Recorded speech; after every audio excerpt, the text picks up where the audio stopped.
ജാർഖണ്ഡിനായി നിർദ്ദേശിക്കപ്പെട്ട മറ്റൊരു പേരാണ് വനാഞ്ചൽ. ഉത്തരാഖണ്ഡിൻ്റെ പഴയ പേരാണ് ഉത്തരാഞ്ചൽ. ലോകത്തിലെ ആദ്യത്തെ ആൻറ്റിസെപ്റ്റിക്കാണ് ഫിനോൾ. ആദ്യത്തെ ആൻറ്റിബയോട്ടിക് പെനിസിലിൻ. നളന്ദ സർവകലാശാലയുടെ സ്ഥാപകൻ ഗുപ്ത രാജവംശത്തിലെ കുമാരഗുപ്തനാണ്. പാല വംശത്തിലെ ധർമ്മപാലകനാണ് വിക്രംശിലയുടെ സ്ഥാപകൻ. നളന്ദ സർവകലാശാല പുതുക്കി പണിത പുഷ്യഭൂതി വംശ രാജാവ് ഹർഷനാണ്. ബക്തിയാർ ഖിൽജിയാണ് 12ാം നൂറ്റാണ്ടിൽ നളന്ദയെ നശിപ്പിക്കാൻ നേതൃത്വം നൽകിയത്. നളചരിതം ആട്ടക്കഥ ഉണ്ണായി വാര്യരുടെ രചനയാണ്. കുഞ്ചൻ നമ്പ്യാരാണ് നളചരിതം തുള്ളൽ രചിച്ചത്. നവീകരണം അഥവാ റിഫോർമേഷനു തുടക്കം കുറിച്ച രാജ്യമാണ് ജർമ്മനി.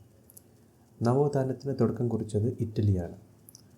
നവോത്ഥാനത്തിൻ്റെ ജന്മദേശം എന്നറിയപ്പെടുന്ന ഇറ്റാലിയൻ നഗരമായ ഫ്ലോറൻസിലെ മധ്യകാലഘട്ടത്തിലെ ഏതൻസ് എന്ന് വിശേഷിപ്പിച്ചിരുന്നു. നായർ ഭൃത്യജന സംഘം എന്ന പേരു നിർദ്ദേശിച്ചത് കപ്പന കണ്ണൻ മേനോനായിരുന്നു. നായർ സർവീസ് സൊസൈറ്റി എന്ന പേരിൻ്റെ ഉപജ്ഞാതാവ് കെ പരമപിള്ളയായിരുന്നു.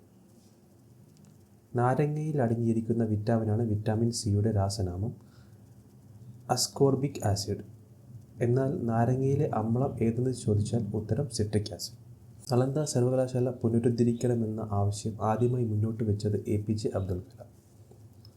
അതിന് നേതൃത്വം നൽകാൻ ഗവൺമെൻറ് നിയോഗിച്ചത് അമർത്യ സെന്നിനെയാണ്. നാഷണൽ ഇൻസ്റ്റിറ്റ്യൂട്ട് ഓഫ് സിദ്ധ ചെന്നൈയിലാണ്. National institute of Unani medicine ബാംഗ്ലൂരിലാണ്.